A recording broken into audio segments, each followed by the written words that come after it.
ನನ್ನ ವಿದ್ಯಾರ್ಥಿಗಳೇ, ನಿಮಗೆಲ್ಲರಿಗೂ ಬೆಳಗಿನ ಶುಭೋದಯ. 10ನೇ ತರಗತಿಯಲ್ಲಿ ಭೂಗೋಳದಲ್ಲಿ ನಾವು ಈ ಹಿಂದೆ ಭಾರತದ ಜಲಸಂಪನ್ಮೂಲಗಳು ಎಂಬ ಅಧ್ಯಾಯದಲ್ಲಿ ಜಲಸಂಪನ್ಮೂಲ ಅಂದ್ರೇನು, ಮತ್ತೆ ಭಾರತದ ನದಿಗಳು ಯಾವ್ಯಾವು, ಅದರಲ್ಲಿ ಉತ್ತರ ಭಾರತದ ನದಿಗಳು ಮತ್ತು ದಕ್ಷಿಣ ಭಾರತದ ನದಿಗಳು. ಉತ್ತರ ಭಾರತದ ನದಿಗಳು ಹಿಮಾಲಯದ ನದಿಗಳು ಅಂತ ಕರಿತೀವಿ. ದಕ್ಷಿಣ ಭಾರತದ ನದಿಗಳನ್ನು ಪೂರ್ವಭಿಮುಖವಾಗಿ ಮತ್ತು ಪಶ್ಚಿಮಭಿಮುಖವಾಗಿ ಹರಿಯುವ ನದಿಗಳು ಅಂತೇಳಿ ಎರಡು ಪ್ರಕಾರಗಳಾಗಿ ವಿಂಗಡಣೆಯನ್ನ ಮಾಡ್ತೀವಿ. ಇಲ್ಲಿ ನದಿ ಜಲಸಂಪನ್ಮೂಲ ಅಂತಕ್ಕಂಥದ್ದು ನೈಸರ್ಗಿಕ ಸಂಪನ್ಮೂಲವಾಗಿದ್ದು ಇವತ್ತು ಅನೇಕ ಉದ್ದೇಶಗಳಿಗಾಗಿ ಬಳಕೆಯನ್ನು ಮಾಡ್ತೀವಿ. ಸೊ ಇವತ್ತಿನ ದಿನ ನಾವು ಅದರ ಮುಂದುವರಿದ ಭಾಗ ವಿವಿಧ ಉದ್ದೇಶ ನದಿಗಳಿವೆ ಯೋಜನೆಗಳು ಅಂತ ಹೇಳ್ತೇವೆ.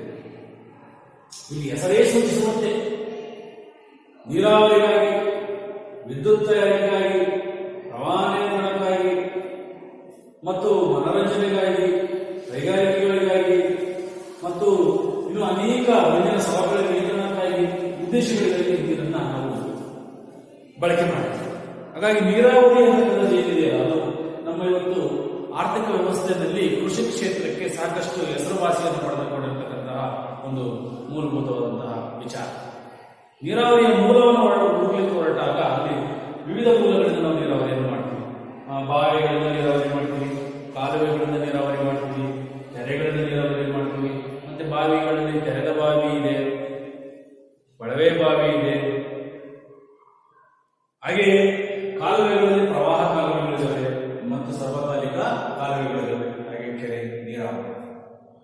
ಹೀಗೆ ಭಾರತದಲ್ಲಿ ಬಹುತೇಕವಾಗಿ ಏನು ಭೌಗೋಳಿಕ ಪ್ರದೇಶವನ್ನು ನೀರಾವರಿಗೆ ನಾವು ಆವೃತವಾದಂತಹ ಪ್ರದೇಶವನ್ನಾಗಿ ಪರಿವರ್ತನೆಯನ್ನಾಗಿ ಮಾಡಿ ಕೃಷಿ ಕ್ಷೇತ್ರವನ್ನು ಅರ್ಥವ್ಯವಸ್ಥೆಯಲ್ಲಿ ಒಂದು ಸುಸ್ಥಿರವಾದ ಮತ್ತು ಸುಭದ್ರವಾದಂತಹ ಆಡಳಿತ ವ್ಯವಸ್ಥೆಯನ್ನು ನೀಡಲಿಕ್ಕೆ ಅನುಕೂಲವಾದಂತಹ ಮಾಡಿ.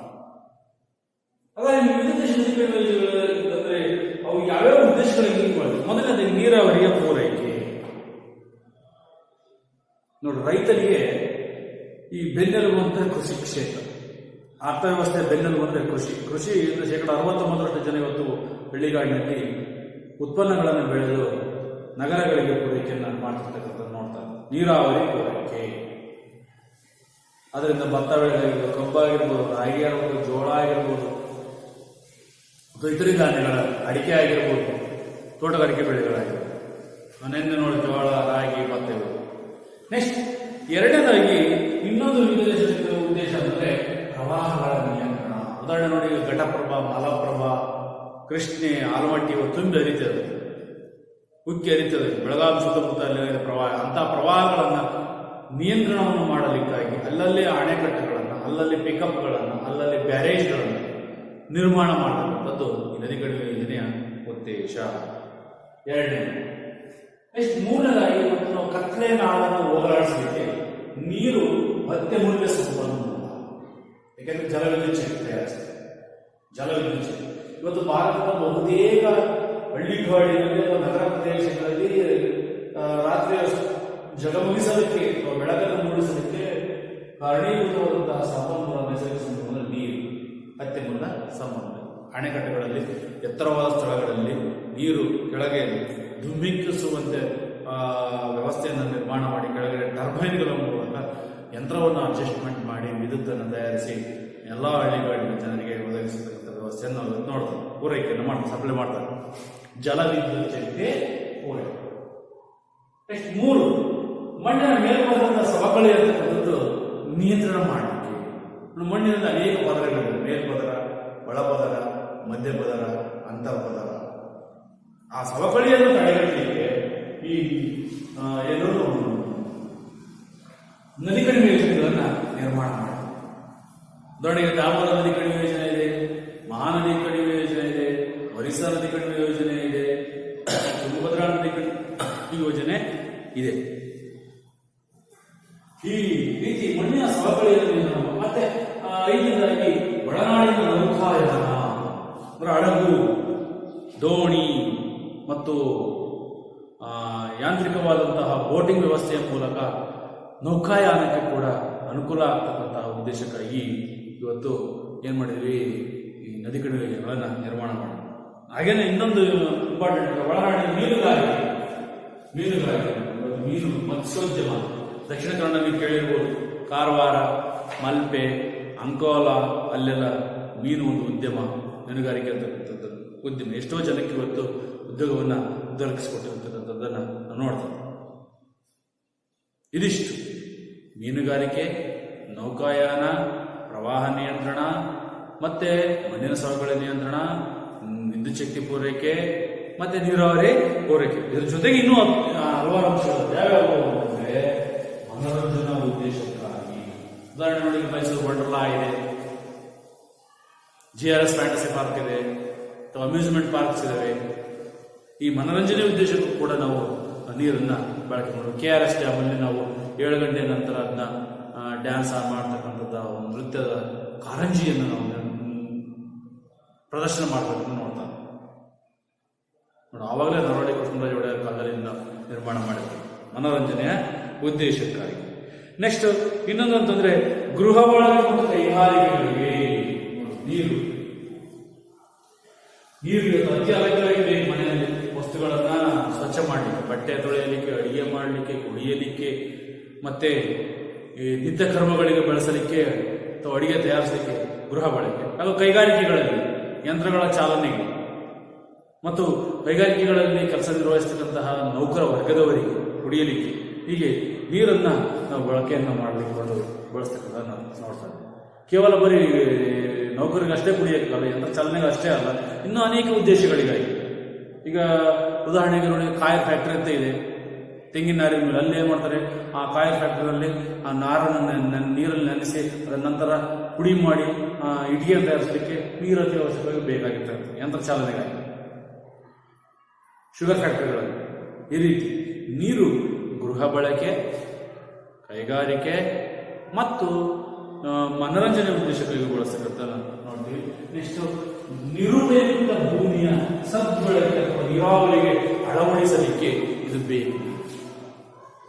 ನಿರುಪಯುಕ್ತವಾದಂತಹ ಭೂಮಿ ಕೃಷಿ ಭೂಮಿಯಾಗಿ ಪರಿವರ್ತನೆ ಮಾಡಲಿಕ್ಕೆ, ಪಾಳು ಬಿದ್ದಂಥ ಭೂಮಿಯನ್ನು ಅಥವಾ ಬಂಜರು ಭೂಮಿಯನ್ನು ಅದು ಮಾಡಲಿಕ್ಕೆ ಈ ಒಂದು ಏನು ನೀರು ಬೇಕಾಗಿರ್ತಕ್ಕಂಥ ನದಿ ಕಣಿವೆ ಯೋಜನೆಯನ್ನು ನಿರ್ಮಾಣ ಮಾಡ್ತಾರೆ. ಇನ್ನು ಹಾಗೆ ಇನ್ನೊಂದು ಅಂತಂದ್ರೆ ಅರಣ್ಯ ಪೋಷಣೆ ಅಂತ ಹೇಳ್ತಾರೆ. ಅರಣ್ಯ ಪೋಷಣೆ ಮನೆಯಲ್ಲಿ ಅರಣ್ಯ ಪೋಷಣೆ. ಸೊ ಹಾಗಾಗಿ ನಾವು ಈಗಾಗಲೇ ಹಿಂದೆ ಹೇಳಿ 19.05 ಹೆಕ್ಟೇರ್ ಅಷ್ಟು ಭೂ ಪ್ರದೇಶದಲ್ಲಿ ಅರಣ್ಯ ಭೂಮಿ ಇದೆ. ಈ ಒಂದು ಭೂಮಿಗೆ ಅರಣ್ಯ ಗಿಡ ಮರಗಳನ್ನು ಇಟ್ಟು ಅವುಗಳನ್ನು ಪೋಷಣೆ ಮಾಡಬೇಕು ಅಂತಂದ್ರೆ ನದಿ ಕಣಿವೆ ಯೋಜನೆಗಳು ಅತಿ ಅಗತ್ಯವಾಗಿ ಬೇಕು. ಉದಾಹರಣೆಗೆ ನೋಡಿ, ತರೀಕೆರೆ, ಚಿಕ್ಕಮಗಳೂರು, ಶಿವಮೊಗ್ಗ ಸುತ್ತಮುತ್ತ ಮಲೆನಾಡು, ಭದ್ರಾ ಅಭಯಾರಣ್ಯ ಇರ್ತಕ್ಕಂಥದ್ದು. ಇದನ್ನು ಪೋಷಣೆ ಮಾಡಲಿಕ್ಕೆ ನದಿ ಕಣಿವೆ ಯೋಜನೆಗಳನ್ನು ನಾವು ನಿರ್ಮಾಣ ಮಾಡಿದ್ವಿ.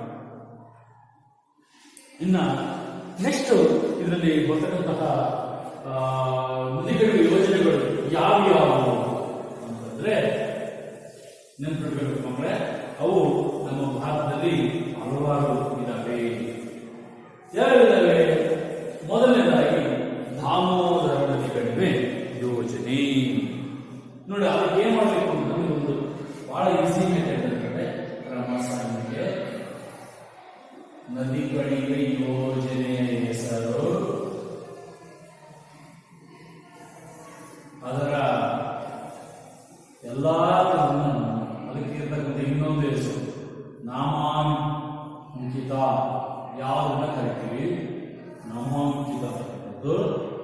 ಯಾವ ಯಾವ ರಾಜ್ಯಗಳು ಅದರ ಲಾಭವನ್ನು ಪಡೀತವೆ, ಅದರ ಉದ್ದೇಶಗಳು, ಯಾಕೆ ಸ್ಥಾಪನೆ ಮಾಡಿದರು, ಉದ್ದೇಶ, ಸ್ಥಾಪನೆಯ ಉದ್ದೇಶ ಅಥವಾ ಲಾಭ ಯಾಕೆ ಕಾಪಾಡ. ಈ ಉದಾಹರಣೆ ಮೊದಲನೇದಾಗಿ ನಾನು ಹೇಳಿದೆ, ದಾಮೋದರ ನದಿ ಕಣಿವೆ ಯೋಜನೆ ಅಂತ ಮೊದಲನೇ ಅರ್ಥ ಆಯ್ತಾ? ದಾಮೋದರ ನದಿ ಕಣಿವೆ ಯೋಜನೆ ಅಂತ ಹೇಳ್ತೇವೆ. ಇದನ್ನ ಏನಂತ ಕರಿತೀವಿ ಅಂತಂದ್ರೆ ಬಂಗಾಳದ ಕಣ್ಣೀರಿನ ನದಿ. ಬಂಗಾಳದ ಕಣ್ಣೀರಿನ ನದಿ ಯಾವ ನದಿ ಅಡ್ಡ ಇಟ್ಟಿದ್ದೀವಿ? ದಾಮೋದರ ನದಿ. ದಾಮೋದರ ನದಿ ನೆನ್ಪಿಟ್ಟಿದ್ದೀವಿ. ಯಾವ್ದಾವುದು? ಪಶ್ಚಿಮ ಬಂಗಾಳ, ಬಿಹಾರ, ಹೀಗೆ ಈ ರಾಜ್ಯಗಳು ಇದರ ಲಾಭವನ್ನ ಪಡ್ಕೊಳ್ತದೆ. ಅಂದ್ರೆ ಭಾರತದ ಮೊದಲನೇ ನದಿ ಕಣಿವೆ ಯೋಜನೆ ಅಂತಂದ್ರೆ ಈ ದಾಮೋದರ ನದಿ ಕಣಿವೆ ಯೋಜನೆ. ಈ ದಾಮೋದರ ನದಿಯನ್ನ ನಾವು ಬಂಗಾಳದ ದುಃಖದ ನದಿ ಅಥವಾ ಕಣ್ಣೀರಿನ ನದಿ ಅಂತೇಳಿ ಕರಿತೀವಿ. ಏಕೆಂದ್ರೆ ಬಹುಶಃ ನಿಮಗೆಲ್ಲ ಗೊತ್ತಿದೆ, ಮಳೆಗಾಲದಲ್ಲಿ ನದಿಗಳು ಉಕ್ಕಿ ಹರಿದಾಗ ಏನಾಗುತ್ತೆ? ಪ್ರವಾಹ ಆಗುತ್ತೆ. ಅತಿ ಹೆಚ್ಚು ಮಳೆ ಬಂದಾಗ ಏನಾಗುತ್ತೆ?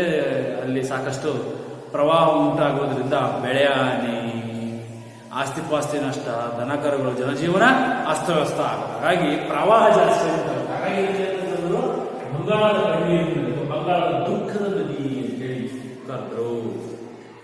ಹೀಗಾಗಿ ಮತ್ತೆ ಅಲ್ಲಿ ಜನವಸತಿ ಪ್ರದೇಶಕ್ಕೆ ಮತ್ತೆ ಕೃಷಿ ಮಾಡ್ತಕ್ಕಂಥ ಕ್ಷೇತ್ರಕ್ಕೆ ತುಂಬಾ ಹಾನಿಯನ್ನು ಉಂಟು ಮಾಡುವುದರಿಂದ ಇದನ್ನು ಬಂಗಾಳದ ದುಃಖದ ನದಿ ಅಂತೇಳಿ ಕರೆದ್ರು. ಇದರ ಉದ್ದೇಶ ಏನು? ಮೇನ್ ಅಂತಂದ್ರೆ ಉದ್ದೇಶ ನಾನು ಹೇಳಿದ್ರೆ ಪ್ರವಾಹ ನಿಯಂತ್ರಣ. ಪ್ರವಾಹ ನಿಯಂತ್ರಣ ಈ ತರ ನೀವು ಪಾಯಿಂಟ್ ಮಾಡಬೇಕು, ಚಾರ್ಜ್ ಮಾಡಬೇಕು. ಪ್ರವಾಹ ನಿಯಂತ್ರಣ ಯಾವುದರ ನದಿ ಕಣಿವೆ? ದಾಮೋದರ ನದಿ ಕಣಿವೆ ಯೋಜನೆ. ನೋಡಿ, ಮೇನ್ ಉದ್ದೇಶದ ಪ್ರವಾಹ ನಿಯಂತ್ರಣ ಅಂದ್ರೆ ಹೇಳಿದ್ರೆ ಪಶ್ಚಿಮ ಬಂಗಾಳ, ಬಿಹಾರ ಇಲ್ಲೆಲ್ಲ ಜಾಸ್ತಿ ಜನವಸತಿ ಪ್ರದೇಶ ಮತ್ತು ಮನೆ ಮಠ ಎಲ್ಲ ನಿರಾಶ್ರಿತರಾಗ್ತಕ್ಕಂಥ ಉದ್ದೇಶಕ್ಕಾಗಿ ಈ ಡ್ಯಾಮ್ಗೆ ಅಡ್ಡಾಗಿ ಈ ನದಿ ಕಣಿವೆ ಯೋಜನೆಯನ್ನ ಕಟ್ಟಿಕೊಟ್ರು. ಎರಡನೇದಾಗಿ ನೀರಾವರಿ ಪೂರೈಕೆ, ಜಲವಿದ್ಯುತ್ ಶಕ್ತಿ, ಇದೆಲ್ಲ ಕಾಮನ್. ನೀರಾವರಿ ಪೂರೈಕೆ, ಜಲವಿದ್ಯುತ್ ಶಕ್ತಿ, ಜಲವಿದ್ಯುತ್ ಶಕ್ತಿ ಇವು ಇದರ ಅಂಶಗಳನ್ನ ನಾವು ನೋಡ್ತೀವಿ. ಜಲವಿದ್ಯುತ್ ಶಕ್ತಿ, ಅರಣ್ಯ ಪೋಷಣೆ, ಮೀನುಗಾರಿಕೆ, ನೌಕಾಯಾನ, ಅವೇನು ಅಂಶಗಳಿದ್ವಲ್ಲ ಅವೇ. ಗಣಿಗಾರಿಕೆ, ಕೈಗಾರಿಕೆಗಳ ಅಭಿವೃದ್ಧಿ ನೋಡಿದ್ವಿ ಎಲ್ಲ ಹೇಳಿದೆ. ಗಣಿಗಾರಿಕೆ, ಕೈಗಾರಿಕೆ ಅಭಿವೃದ್ಧಿ,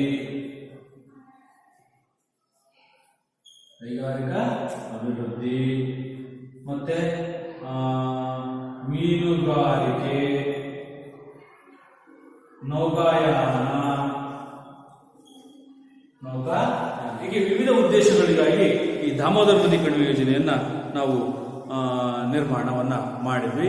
ಇದು ಬಿಹಾರ ಮತ್ತು ಪಶ್ಚಿಮ ಬಂಗಾಳ ಅಂತಕ್ಕಂತಹ ಎರಡು ರಾಜ್ಯ ಸರ್ಕಾರಗಳ ಸಂಯುಕ್ತ ಯೋಜನೆಯಾಗಿದ್ದು, ಇದನ್ನ ಮೊದಲ ಬಾರಿಗೆ ಅಮೆರಿಕ ಸಂಯುಕ್ತ ಸಂಸ್ಥಾನದ ಟೆನೆನ್ಸಿ ಕಣಿವೆ ಯೋಜನೆ ಮಾದರಿಯನ್ನು ಆಧರಿಸಿ ನಿರ್ಮಾಣವನ್ನ ಮಾಡಲಾಗಿರ್ತಕ್ಕಂಥದ್ದನ್ನ ನೋಡಿ ನೆನ್ಪಿಟ್ಕೋಬೇಕು ಮಕ್ಕಳು. ಆಮೇಲೆ ಇದರಲ್ಲಿ ತಿಲೈಯ, ಕೋನಾರ್ ಮತ್ತು ಮೈತಾನ್ ಹಾಗೂ ಪಂಚತ್ ಹಿಲ್ ಎಂಬಲ್ಲಿ 4 ಅಣೆಕಟ್ಟುಗಳನ್ನು ನಿರ್ಮಾಣ ಮಾಡಿ. ಯಾವ ನದಿಗೆ? ದಾಮೋದರ ನದಿ ಕಣಿವೆ ಯೋಜನೆ. ಯಾವ್ಯಾವ 2 ರಾಜ್ಯಗಳು? ಬಿಹಾರ ಮತ್ತು ಪಶ್ಚಿಮ ಬಂಗಾಳ. ಇನ್ನ ಒಂದು ದುರ್ಗಾಪುರ ಒಡ್ಡು, ಮತ್ತೊಂದು ಬೊಕಾರೋ ಹಾಗೂ ದುರ್ಗಾಪುರ ಹಾಗೂ ಚಂದ್ರಾಪುರಗಳಲ್ಲಿ ಕೂಡ ಇಲ್ಲಿ ಏನು ಗಣಿಗಾರಿಕೆ ಅಂತ ಕರಿತೀವಿ. ಅದರಲ್ಲಿ ಬಿಲಾಯಿ ಮತ್ತು ಬೊಕಾರೋ ಉಕ್ಕಿನ ಕಾರ್ಖಾನೆಗಳು, ಕಬ್ಬಿಣ ಮತ್ತು ಉಕ್ಕಿನ ಕಾರ್ಖಾನೆಗಳು. ಅವು ನೀವು ರಷ್ಯಾದಲ್ಲಿ ನೋಡು, ರಷ್ಯಾ ಅಂತಕ್ಕಂಥದ್ದು ನಮಗೆ 2ನೇ ಪಂಚವಾರ್ಷಿಕ ಯೋಜನೆಯಲ್ಲಿ ಸಾಕಷ್ಟು ಆರ್ಥಿಕ ನೆರವನ್ನು ಕೊಟ್ಟಿದ್ದರಿಂದ ಅವೆರಡು ಕೈಗಾರಿಕೆಗಳು, ಬೃಹತ್ ಮತ್ತು ದೊಡ್ಡ ಪ್ರಮಾಣದ ಕೈಗಾರಿಕೆಗಳು ಭಾರತದಲ್ಲಿ ಸ್ಥಾಪನೆ ಆದವು. ಅದರಲ್ಲಿ ದುರ್ಗಾಪುರ ಮತ್ತೆ ಚಂದ್ರಾಪುರಗಳಲ್ಲಿ 3 ಥರ್ಮಲ್ ವಿದ್ಯುತ್ ಕೇಂದ್ರಗಳ ಸ್ಥಾಪನೆಗಳನ್ನು ಕೂಡ ನಾವು ಈ ಜಲವಿದ್ಯುತ್ ಕಣಿವೆ ಯೋಜನೆಯಲ್ಲಿ ಅಡಿಯಲ್ಲಿ ಸ್ಥಾಪನೆಯನ್ನ ಮಾಡಿದ್ವಿ. ಅರ್ಥದಲ್ಲ? ದುರ್ಗಾಪುರ್, ಬಿಲಾಯ್ ಮತ್ತೆ ಯಾವುದು ಇನ್ನೊಂದು ಅಂದ್ರೆ ರೋಡ್ಕೆಲ ಅಂತ ಹೇಳ್ತಾರೆ. ಸೊ ಇದಿಷ್ಟು ಇದರ ಪ್ರಮುಖ ಅಂಶ ದಾಮೋದರ ನದಿ ಕಣಿವೆ ಯೋಜನೆ. ಇನ್ನು ಎರಡನೇದು ಬಾಕ್ರಾನಂದ ನದಿ ಕಣಿವೆ ಯೋಜನೆ. ಸಟ್ಲೆ ನದಿ 2 ಬಾಕ್ರಾನಂಗಲ್ ನದಿ ಕಣಿವೆ ಯೋಜನೆ. ಸಟ್ಲೆ ನದಿಗೆ ಇದನ್ನ ಗೋವಿಂದ ಸಾಗರ ಅಂತ ಹೆಸರು. ಗೋವಿಂದ ಸಾಗರ ಪಂಜಾಬ್ ಇದು ಕಳ್ಕೊಂಡಿರ್ತಾರೆ. ಬಾಕ್ರಾನಂಗಲ್ ನದಿ ಕಣಿವೆ ಯೋಜನೆ ಪಂಜಾಬ್, ಹರಿಯಾಣ ಮತ್ತು ರಾಜಸ್ಥಾನ. ಪಂಜಾಬ್, ಹರಿಯಾಣ, ರಾಜಸ್ಥಾನ 3 ರಾಜ್ಯಗಳ ಈ ಸಂಯುಕ್ತ ಉಪಯುಕ್ತ ಯೋಜನೆ ಆಗಿರ್ತಕ್ಕಂಥದ್ದು ಲಾಭವನ್ನು ಪಡ್ಕೊಳ್ಳುತ್ತೆ. ಇದು ಯಾವ ನದಿಗೆ ಬಕ್ರಾನಂಗಲ್ ಅಣೆಕಟ್ಟು ಕಟ್ಟಿದ್ರೆ ಸಟ್ಲೇಜ್. ಹೀಗೆ ಸಿಂಧು ನದಿ ಉಪನದಿಗಳಲ್ಲಿ ರಾವಿ, ಬಿಯಾಸ್, ಚೀನಾಬ್, ಝೀಲಂ, ಸಟ್ಲೇಜ್ ಅಂತ ಕರೆದಲ್ಲ, ಅಲ್ಲಿ ಸಟ್ಲೇಜ್ ನದಿಗೆ ಅಡ್ಡಲಾಗಿ ಬಕ್ರಾನಂಗಲ್ ಅಣೆಕಟ್ಟು ಕಟ್ತಕ್ಕಂಥ ನೋಡ್ತೀವಿ. ಇದು ಎರಡು ಪ್ರತ್ಯೇಕವಾದಂತಹ ಪ್ರದೇಶಗಳು, ಬಾಕ್ರಾ ಮತ್ತೆ ಇನ್ನೊಂದು ನಂಗಲ್, ಎರಡು ಪ್ರದೇಶಗಳಲ್ಲಿ ಕಟ್ಟಿದಲ್ಲಿ ಬಾಕ್ರಾನಂಗಲ್ ನದಿ ಕಟ್ಟುವ ಯೋಜನೆ ಎಂದು ಕರಿತೀವಿ. ಇದರಲ್ಲಿ 4 ಪ್ರತ್ಯೇಕ ಜಲವಿದ್ಯುತ್ ತಯಾರಿಕಾ ಘಟಕಗಳನ್ನು ನಿರ್ಮಾಣ ಮಾಡಿ ಇದರ ಪ್ರಮುಖ ಉದ್ದೇಶ ಅಥವಾ ಕಾರ್ಯಗಳು ಅಂದರೆ ಪ್ರವಾಹ ನಿಯಂತ್ರಣ, ನೀರಾವರಿ ಪೂರೈಕೆ, ಕೈಗಾರಿಕೆಗಳ ಉದ್ದೇಶಕ್ಕಾಗಿ, ಗಣಿಗಾರಿಕೆಗಾಗಿ, ಜಲವಿದ್ಯುತ್ ಶಕ್ತಿ ತಯಾರಿಕೆಗಾಗಿ, ಮತ್ತೆ ಮಣ್ಣಿನ ಸವಕಳಿಯ ನಿಯಂತ್ರಣ ಉದ್ದೇಶಕ್ಕಾಗಿ ಈ ಒಂದು ಅಣೆಕಟ್ಟನ್ನು ನಿರ್ಮಾಣ ಮಾಡಿದ್ದಾರೆ. ಇದರ ಎತ್ತರ ಸುಮಾರು 226 ಮೀಟರ್ ಎತ್ತರವನ್ನು ಹೊಂದಿದೆ. ಭಾರತದಲ್ಲಿ ಇದು ಇನ್ನೊಂದು ಇಂಪಾರ್ಟೆಂಟ್ ಅಂತ ಬಿಡಬೇಕು, ನೀವು ನಕಾಶೆಯಲ್ಲಿ ಕೇಳ್ತಿರ್ತಾರೆ, ಭಾರತದಲ್ಲಿ ಗುರುತ್ವ ಕೇಂದ್ರವುಳ್ಳಂತಹ ಅಣೆಕಟ್ಟೆ, ಗ್ರಾವಿಟೇಷನಲ್ ಫೋರ್ಸ್ ನೋಡಿ, ಭೂಮಿಯಿಂದ ಇಷ್ಟ ಎತ್ತರದಲ್ಲಿ ಇದ್ದಾಗ ಮಾತ್ರ ಆ ನೀರು ಸರಾಗವಾಗಿ ಜಿಯೋ ಗ್ರಾವಿಟಿ, ಆ ಗುರುತ್ವ ಕೇಂದ್ರವುಳ್ಳ ಅಣೆಕಟ್ಟು ಅಂತಂದ್ರೆ ಬಕ್ರಾನಂಗಲ್ ಅಣೆಕಟ್ಟು. ಸೊ ಹಾಗಾಗಿ ಇದನ್ನ ಏನಂದ್ರೆ ಗೋವಿಂದ ಸಾಗರ ಹೇಳ್ತಾರೆ. ಇನ್ನ ಮೂರನೇದಂದ್ರೆ ಮಹಾನದಿ ಅಡ್ಡಲಾಗಿ ಕಟ್ಟಿರ್ತಕ್ಕಂಥಂದ್ರೆ ಹಿರಾಕುಡ್ ನದಿ ಕಣಿವೆ ಯೋಜನೆ. ಹಿರಾಕುಡ್ ನದಿ ಕಣಿವೆ ಯೋಜನೆ ಅಂತೇಳಿ ಕರಿತೀವಿ. ಮತ್ತೆ ಇದನ್ನ ಒರಿಸ್ಸಾದ ಕಣ್ಣೀರಿನ ನದಿ ಅಂತ ಕೊಡಬೇಕು, ಅಥವಾ ಒರಿಸ್ಸಾದ ದುಃಖದ ನದಿ, ಕಣ್ಣೀರಿನ ನದಿ. ಒರಿಸ್ಸಾ, ಬಿಹಾರ್, ಬಂಗಾಳ, ಅದಕ್ಕೆ ರಾಜ್ಯಗಳಿಗೆ ಇದು ಅನುಕೂಲವನ್ನ ಮಾಡಿಕೊಡ್ತಾರೆ. ಸೊ ಹಾಗಾಗಿ ಹಿರಾಕುಡ್ ಅಂತಕ್ಕಂಥದ್ದು ಇದು ತಿಕಾರ್ ಮತ್ತು ನರಾಜ್ ಜೊತೆಗೆ 2 ಜಲವಿದ್ಯುತ್ ಶಕ್ತಿ ಕೇಂದ್ರಗಳನ್ನು ಹೊಂದಿದೆ. ಇದು ಮಹಾನದಿಗೆ ಅಡ್ಡಲಾಗಿ ಕಟ್ಟಿರತಕ್ಕಂಥದ್ದು ಹಿರಾಕುಡ್ ಅಣೆಕಟ್ಟು ಅಂತಕ್ಕಂಥದ್ದು. ಇದರ ಪ್ರಮುಖ ಉದ್ದೇಶ ಅಂದರೆ ಸೇಮ್ ಇದರಲ್ಲಿ ಯಾವ ಪ್ರವಾಹ ನಿಯಂತ್ರಣ, ಜಲವಿದ್ಯುತ್ ಶಕ್ತಿ ತಯಾರಿಕೆ, ನೌಕಾಯಾನ, ಮೀನುಗಾರಿಕೆ, ಜಲಸಾರಿಗೆಗೆ ಮತ್ತು ಇತರೆ ಉದ್ದೇಶಗಳಿಗಾಗಿ ಈ ಒಂದು ನದಿ ಕಣಿವೆ ಯೋಜನೆಯನ್ನ ನಿರ್ಮಾಣವನ್ನ ಮಾಡಿದ್ವಿ. ಮತ್ತೆ ಒರಿಸ್ಸಾದ ಸುತ್ತಮುತ್ತ ಆ ಜನವಸತಿ ಪ್ರದೇಶ ಮತ್ತು ಮೂಲ ಸೌಕರ್ಯಗಳು ಹಾಳಾಗಲಿಕ್ಕೆ ಕಾರಣವಾಗಿರ್ತಕ್ಕಂಥ ನದಿಯಾಗಿರೋದ್ರಿಂದ ಇದನ್ನ ಹಿರಾಕುಡ್ ನದಿ ಕಣಿವೆ ಯೋಜನೆ ಅಂತೇಳಿ ಕರಿತೀವಿ. ನೆಕ್ಸ್ಟ್ ತುಂಗಭದ್ರಾ ನದಿ ಕಣಿವೆ ಯೋಜನೆ. ತುಂಗಭದ್ರಾ TB ಡ್ಯಾಮ್, ಹೊಸಪೇಟೆ, ಮಲ್ಲಾಪುರ ಅಂತ ಬರ್ತದೆ, ಅಲ್ಲಿ ಇದಕ್ಕೆ ಅಣೆಕಟ್ಟೆಗೆ ಜಲಾಶಯಗಳನ್ನ ಅಂದ್ರೆ ಯಾವ್ಯಾವ 2 ರಾಜ್ಯ ಅಂದ್ರೆ ಇದನ್ನ ಪಂಪ ಸಾಗರ ಅಂತ ಕರಿತೀವಿ. ಪಂಪ ಸಾಗರ ಕರ್ನಾಟಕ ಮತ್ತೆ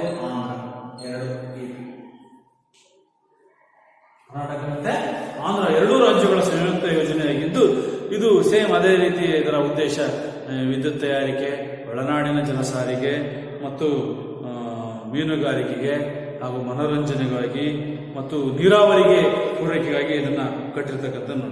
ಈ ಯೋಜನೆಯ ಒಂದು ಅಣೆಕಟ್ಟು ಅಂತಕ್ಕಂಥದ್ದು 3 ಜಲವಿದ್ಯುತ್ ತಯಾರಿಕಾ ಕೇಂದ್ರಗಳನ್ನು ಒಳಗೊಂಡಿದೆ.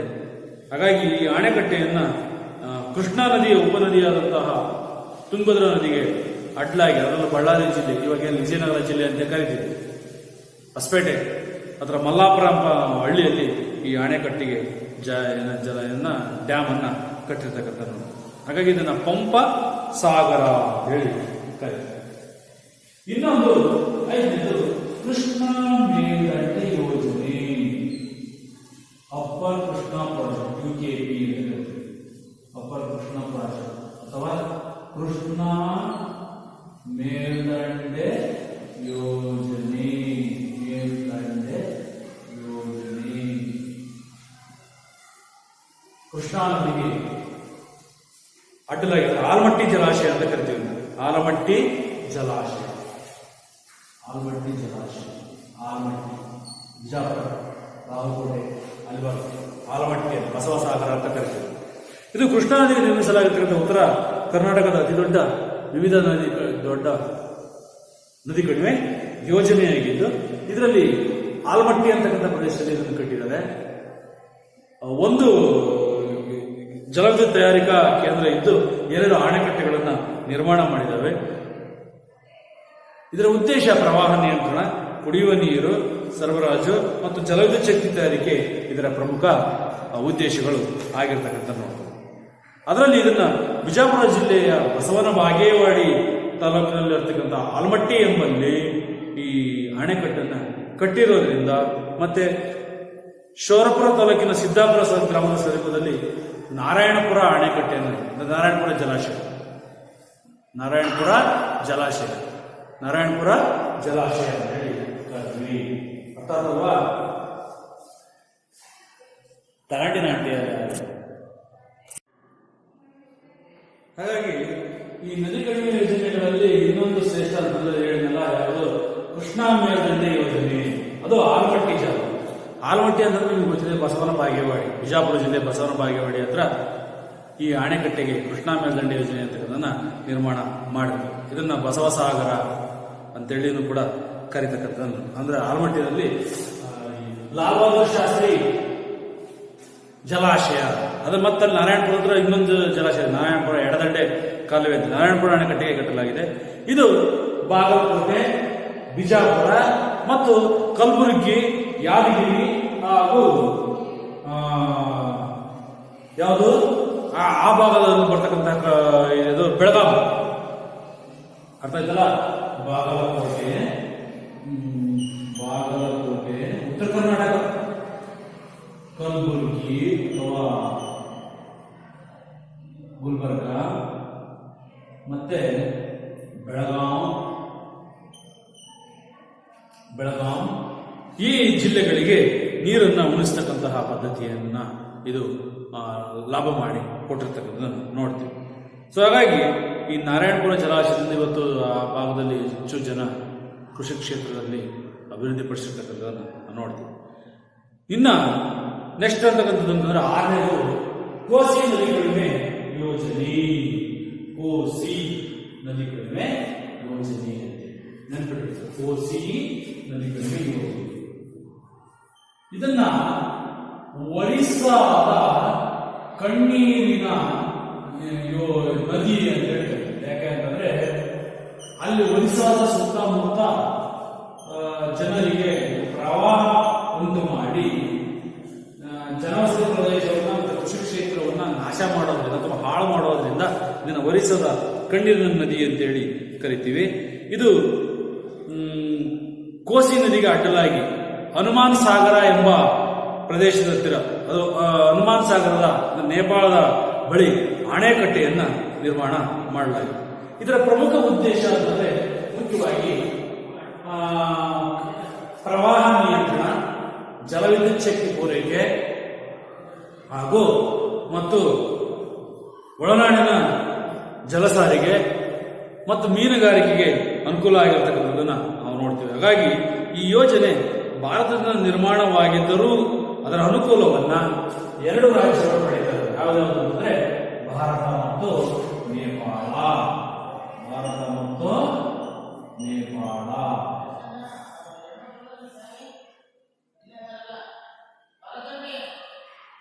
ಭಾರತ ಮತ್ತು ನೇಪಾಳ ಇವೆರಡೂ ರಾಜ್ಯಗಳ ಸಂಯುಕ್ತ ಯೋಜನೆಯಾಗಿರ್ತಕ್ಕಂತಹ ಈ ಕೋಸಿ ನದಿ ಕಣಿವೆ ಯೋಜನೆ ಅಂತಕ್ಕಂಥದ್ದು ಒರಿಸ್ಸಾದ ಕಣ್ಣೀರಿನ ನದಿ ಅಂತೇಳಿ ಕರೆದು. ಇನ್ನ ನೆಕ್ಸ್ಟ್ 7ನೇದಾಗಿ ರಿಹಾಂದ್ ನದಿ ಕಣಿವೆ ಯೋಜನೆ.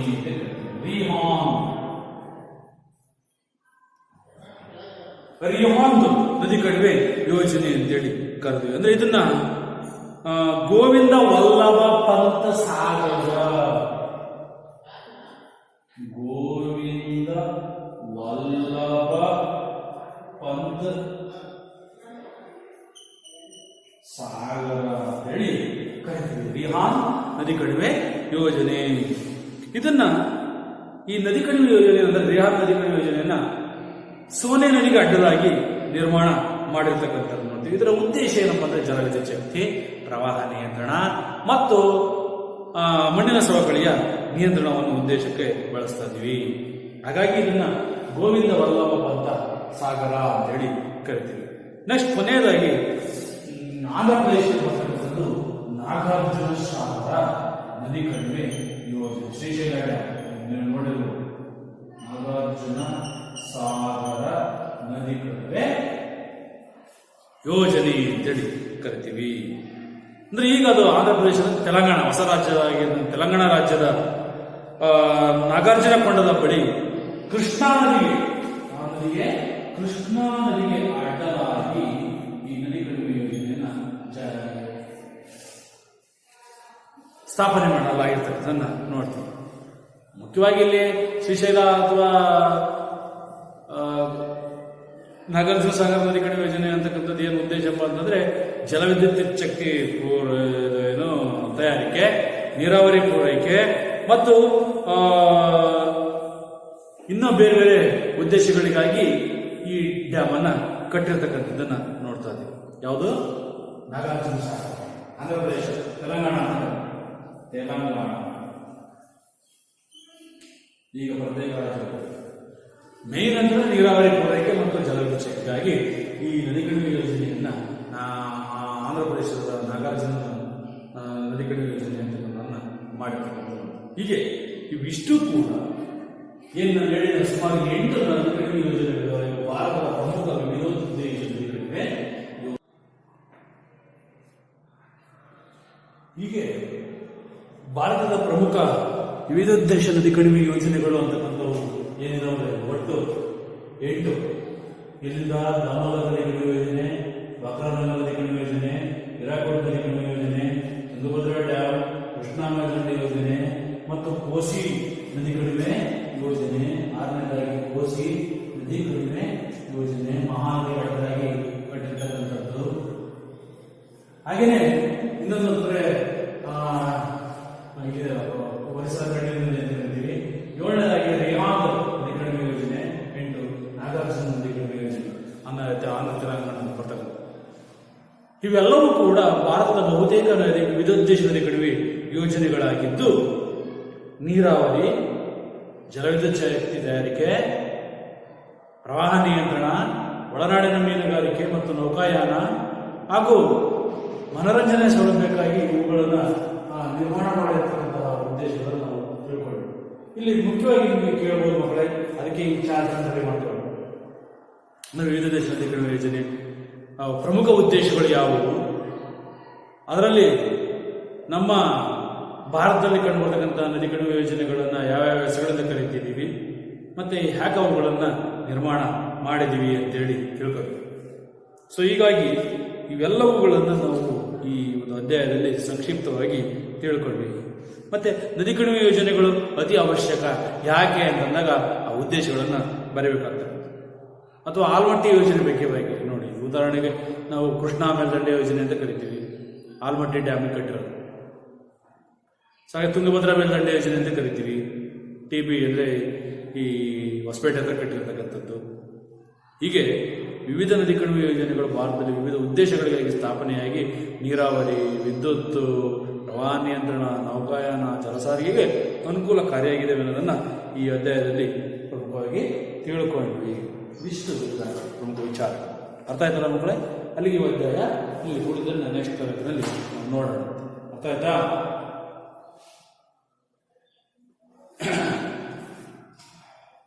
ನಾನು ಈ ಹಿಂದೆ ತರಗತಿಯಲ್ಲಿ ಏನೆಲ್ಲ ಅಂಶಗಳನ್ನು ಹೇಳಿದ್ರೆ ನೆನಪಿಡಬೇಕು. ಈ ಭಾರತದ ಜಲಸಂಪನ್ಮೂಲಗಳ ಎಂಬ ಅಧ್ಯಾಯ, ಉತ್ತರ ಭಾರತದ ನದಿಗಳು ಯಾವುವು, ದಕ್ಷಿಣ ಭಾರತದ ನದಿಗಳು ಯಾವುವು, ಮತ್ತೆ ದಕ್ಷಿಣ ಭಾರತದ ನದಿಗಳನ್ನು 2 ಪ್ರಕಾರಗಳಾಗಿ ಪೂರ್ವ ಗಂಗಾ ಮತ್ತು ಪಶ್ಚಿಮ ಗಂಗಾ ನದಿಗಳು ಅಂತೇಳಿ ಅವುಗಳಿಗಿರ್ತಕ್ಕಂಥ ವ್ಯತ್ಯಾಸಗಳು, ಮತ್ತೆ ನೀರಾವರಿ ಅಂದ್ರೆ ನೀರಾವರಿಯ ಮೂಲಗಳು ಯಾವುವು, ನೀರಾವರಿ ಅವಶ್ಯಕ ಯಾಕೆ, ಹಾಗೆ ನೀರಾವರಿಯಿಂದ ರೈತರಿಗೆ ಕ್ಷೇತ್ರದಲ್ಲಿ ಯಾವ ರೀತಿ ಅನುಕೂಲ ಆಗುತ್ತೆ ಅನ್ನೋದನ್ನ ತಿಳ್ಕೊಬೇಕಾಗ್ತದೆ. ಮತ್ತೆ ವಿವಿಧ ದೇಶದ ಕಡಿಮೆ ಯೋಜನೆಗಳು ಇವೇನು 8ರಿಂದ 9 ಹೇಳಿದ್ನಲ್ಲ ಅವುಗಳು, ಮತ್ತು ಅವುಗಳನ್ನು ಒಂದೊಂದು ಪ್ರತ್ಯೇಕವಾಗಿ ಕೇಳಬಹುದು. ಈ ದಾಮೋದರ ನದಿ ಕಣಿವೆ ಯೋಜನೆಯನ್ನ ಬಂಗಾಳದ ಕಣಿವೆ ನದಿ ಎಂದು ಕರೆಯಲು ಕಾರಣವೇನು, ಅಥವಾ ಬಂಗಾಳದ ಕಣಿವೆ ನದಿ ಎಂದು ಯಾವ ನದಿ ಕಣಿವೆ ಯೋಜನೆಯನ್ನ ಕರೆಯುತ್ತಾರೆ? ಪ್ರಶ್ನೆಗಳನ್ನು ಟ್ವಿಸ್ಟ್ ಮಾಡಿ ಕೇಳುವಂತಹ ಸಾಧ್ಯತೆಗಳು ಕೂಡ ಹೆಚ್ಚು ಇರ್ತಕ್ಕಂಥದ್ದನ್ನ ನೋಡ್ತೀವಿ. ಇದಿಷ್ಟನ್ನು ನೀವು ಚೆನ್ನಾಗಿ ತಿಳ್ಕೊಂಡ್ರೆ ಈ ಪಾಠದಲ್ಲಿ ಪರಿಪಕ್ವತೆ ಅಂತಕ್ಕಂಥದ್ದು ಬರ್ತಕ್ಕಂಥದ್ದನ್ನು ನೋಡಿ. ಅರ್ಥ ಆಯ್ತಾ ಮಕ್ಕಳೇ? ಓಕೆ.